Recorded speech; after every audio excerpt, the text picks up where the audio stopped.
দখলদার ইহুদিবাদী ইসরায়েল এবং ফিলিস্তিন প্রথমে যুদ্ধ চলছে, জানিয়ে দেব আমাদের হাতে থাকা সর্বশেষ আপডেট আন্তর্জাতিক সংবাদ। যুদ্ধবিরতি না মানলে ইসরায়েলকে কঠিন পরিণতির ঘোষণা দিল হামাস। এরপর জানিয়ে দেব ভারতকে অস্থিতিশীল করতে চাইছে যুক্তরাষ্ট্র, অভিযোগ রাশিয়ার। আরও জানিয়ে দেব রাশিয়াকে হুমকি দেওয়া যাবে না, বৈশ্বিক সংঘর্ষের হুঁশিয়ারি পুতিনের। সর্বশেষ জানিয়ে দিব আমি ক্ষমা চাইব কেন, আমার কাছেই ক্ষমা চাওয়া উচিত, বলছেন পাকিস্তানের সাবেক প্রধানমন্ত্রী ইমরান খান। শুনছিলেন সংবাদ শিরোনাম, এখন বিস্তারিত। ইসরায়েলকে গাজায় যুদ্ধবিরতি প্রতিষ্ঠানীয় সমঝোতায় আর কোনো ছাড় দেওয়া হবে না বলে ঘোষণা দিয়েছে ফিলিস্তিনি স্বাধীনতাকামী সংগঠন হামাস। সম্প্রতি মিশরের দেওয়া যুদ্ধবিরতি প্রস্তাবে সম্মতি দেওয়ার পর ইসরায়েল তা না মানায় এই ঘোষণা দিল হামাস। মিশরের কায়রো যুদ্ধবিরতি আলোচনা এখনও অব্যাহত রয়েছে। বুধবার গাজার সর্বদক্ষিণের শহর রাফায় ট্রাঙ্ক থেকে গোলা নিক্ষেপ ও বিমান হামলা করেছে ইসরায়েলি বাহিনী, সেই সঙ্গে হুমকি দিয়েছে বড় ধরনের অভিযান শুরু করার। এর দিন মঙ্গলবার মিশরের সঙ্গে রাফার সীমান্ত ক্রসিং থেকে শহরটিতে প্রবেশ করে ইসরায়েলি বাহিনী। আগের দিন মঙ্গলবার মিশরের সঙ্গে রাফার সীমান্ত ক্রসিং থেকে শহরটিতে প্রবেশ করে ইসরায়েলি বাহিনী। এতে গাজায় বাইরে থেকে ত্রাণ সরবরাহের গুরুত্বপূর্ণ পথটি বন্ধ হয়ে যায়। ইসরায়েলি হামলায় আহত ফিলিস্তিনিদের বাইরে পাঠানো একমাত্র পথও এটি। কাতারে হামাসের রাজনৈতিক কার্যালয়ের সদস্য ইজ্জাত এল বেশি বুধবার এক বিবৃতিতে বলেন, তারা গত সোমবার গ্রহণ করা যুদ্ধবিরতি প্রস্তাবের বাইরে যাবেন না। প্রস্তাবে অন্যান্য বিষয়ের মধ্যে গাজায় জিম্মি ইসরায়েলিদের মধ্য থেকে কয়েকজনকে মুক্তি ও ইসরায়েলের কারাগারে বন্দী ফিলিস্তিনি নারী ও শিশুদের ছেড়ে দেওয়ার কথা বলা আছে। ঋষিক বলেন, ইসরায়েল যুদ্ধবিরতি চুক্তিতে পৌঁছানোর ব্যাপারে আন্তরিক নয় এবং রাফায় আগ্রাসন চালানো ও সীমান্ত ক্রসিং দখলের ঘটনা আড়াল করার মাধ্যম হিসেবে সমঝোতাকে ব্যবহার করেছে তারা।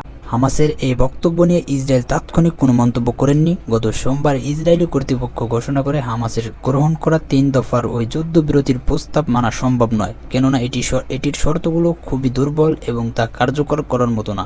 সূত্র রয়টার্স। ভারতের ধর্মীয় স্বাধীনতার বিষয়ে ভিত্তিহীন অভিযোগ চালিয়ে যাচ্ছে যুক্তরাষ্ট্র। ভারতে চলছে লোকসভা নির্বাচন, এর মধ্যে ভারতকে অস্থিতিশীল করতে চাইছে যুক্তরাষ্ট্র বলে অভিযোগ করেছে রাশিয়া। বৃহস্পতিবার রুশ সংবাদ মাধ্যম RT নিউজের প্রতিবেদনে তথ্য জানানো হয়েছে।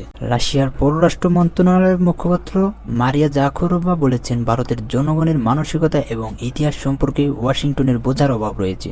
তারা ভারতীয় স্বাধীনতার বিষয়ে ভিত্তিহীন অভিযোগ চালিয়ে যাচ্ছে। ভারতের জন্য এমন অভিযোগ অসম্মানজনক উল্লেখ করেছে রাশিয়া সরকারের এই মুখপাত্র বলেন, মার্কিন অভিযোগের পেছনের কারণ হলো ভারতের অভ্যন্তরীণ রাজনৈতিক পরিস্থিতিকে ভারসাম্যহীন করা এবং সাধারণ নির্বাচনকে জটিল করা। সম্প্রতি United State Commission on International Religious ফ্রিডমের সর্বশেষ বার্ষিক প্রতিবেদনের ধর্মীয় স্বাধীনতা লঙ্ঘনের অভিযোগে ভারতের সমালোচনা করা হয়েছে। ওই কমিশন ভারতকে বিশ্বের উদ্বেগের দেশ হিসেবে ঘোষণা দিতে মার্কিন পররাষ্ট্র দপ্তরের কাছে সুপারিশ। মার্কিন প্রতিবেদনে ক্ষমতাসীন বিজেপিকে বৈষম্যমূলক জাতীয়তাবাদী নীতিকে শক্তিশালী করার জন্য অভিযুক্ত করা হয়েছে। ভারতের নাগরিকত্ব সংশোধন আইন, ধর্মতন্ত্র বিরোধী এবং গোহত্যা আইনের মাধ্যমে ধর্মীয় সংখ্যালঘুদের লক্ষ্যবস্তুকে পরিণত করা হচ্ছে। পশ্চিমা দেশগুলোকে বৈশ্বিক সংঘাতের ঝুঁকি সৃষ্টির জন্য অভিযুক্ত করেছেন রাশিয়ার প্রেসিডেন্ট ভ্লাদিমির পুতিন। তিনি বলেছেন, কাউকেই বিশ্বের বৃহত্তম পারমাণবিক শক্তিধর দেশকে হুমকি দেওয়ার সুযোগ দেওয়া হবে না। দ্বিতীয় বিশ্বযুদ্ধে নাৎসি জার্মানির পরাজয়ের বিরুদ্ধে সোভিয়েত ইউনিয়নের বিজয়ের বার্ষিকীতে তিনি এই সতর্কতা উচ্চারণ করেন।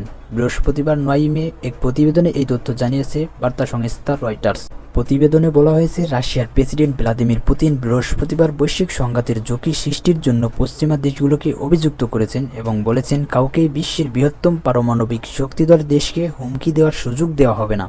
রয়টার্স বলেছে, টানা 2 বছরের বেশি সময় ধরে ইউক্রেনে সাময়িক অভিযান চালিয়ে যাচ্ছে রাশিয়া। রাশিয়ান সৈন্যরা ইউক্রেনের পশ্চিমা সমর্থিত বাহিনীর বিরুদ্ধে সাফল্যের সঙ্গে অগ্রসর হওয়ার সাথে সাথে প্রেসিডেন্ট পুতিন অহংকারী পশ্চিমা অভিজাত দেশগুলোকে নাৎসি জার্মানিকে পরাজিত করার ক্ষেত্রে সোভিয়েত ইউনিয়নের গুরুত্বপূর্ণ ভূমিকা ভুলে যাওয়ার এবং বিশ্বজুড়ে সংঘাত সৃষ্টি করার অভিযোগ এনেছে। পুতিন বৃহস্পতিবার মস্কো রেড স্কোয়ারে বলেন, আমরা জানি এই ধরনের উচ্চাকাঙ্ক্ষার অত্যাধিকতা কোনো দিকে নিয়ে যায় না।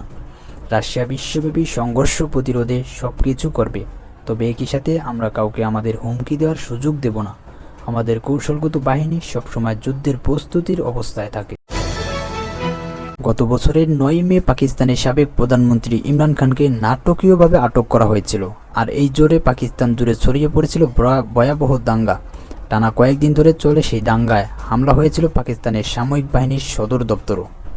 সেই ঘটনার বর্ষপূর্তিতে পাকিস্তানের রাজনৈতিক আবহাওয়া যেন আরও উত্তপ্ত হয়ে উঠেছে। পাকিস্তানের সেনাবাহিনীর পক্ষ থেকে ইমরান খানকে ক্ষমা চাওয়ার দাবি জানানো হয়েছে। তবে বিশ্বকাপজয়ী সাবেক এই তারকা ক্রিকেটার 9 মে সেই দাঙ্গায় ঘটনার ক্ষমা চাইতেও অস্বীকার করেছেন। বরং তিনি কেন ক্ষমা চাইবেন পাল্টা সেই প্রশ্ন করে বলছেন, আমার কাছেই অন্যদের ক্ষমা চাওয়া উচিত। বৃহস্পতিবার 9 মে পৃথক প্রতিবেদনে এই তথ্য জানিয়েছে পাকিস্তান সংবাদ মাধ্যম দ্য ডন এবং জিও নিউজ। জিও নিউজের প্রতিবেদনে বলা হয়েছে, পাকিস্তান তেহরিকি ইনসাফের প্রতিষ্ঠাতা চেয়ারম্যান ও সাবেক প্রধানমন্ত্রী কারাবন্দী ইমরান খান গত বছরের 9 মে দাঙ্গার ঘটনার ক্ষমা চাওয়ার জন্য সেনাবাহিনীর দাবি প্রত্যাখ্যান করেছেন।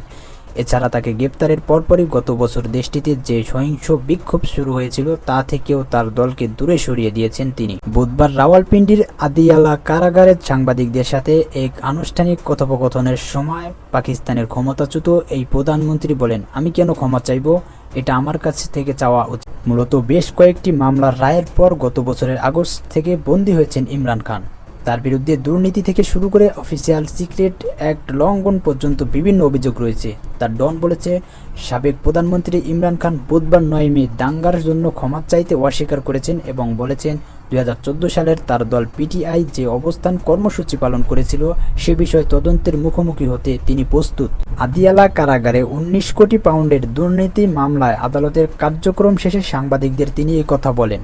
গত বছরের 9 মে সহিংস বিক্ষোভের জন্য তিনি ক্ষমা চাইবেন কিনা তা জানতে চাওয়া হলে ইমরান খান নেতিবাচকভাবে উত্তর দেন। তিনি বলেন, সহিংস সেই বিক্ষোভের সময় তিনি আটক ছিলেন এবং সেই প্রতিবাদ সম্পর্কে তিনি কোনোভাবেই অবগত ছিলেন না।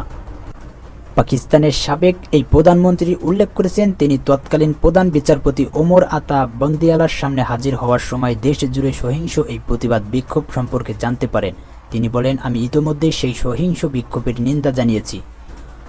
উল্লেখ্য, একদিন আগেই পাকিস্তানের সামরিক বাহিনীর ইন্টার সার্ভিস পাবলিক রিলেশনস মহাপরিচালক গত বছরের 9 মে বিক্ষোভের জন্য দলীয় নেতৃত্ব প্রকাশের ক্ষমা না চাইলে পিটিআই এর সাথে সংলাপের সম্ভাবনা বাতিল করে দেন। আর এর জবাবেই ইমরান এসব কথা বলেন। ইমরান খান আরও বলেছেন, সামরিক বাহিনী যদি সংলাপের আগ্রহী না হয় তবে পিটিআইও তা করতে চাইবে না।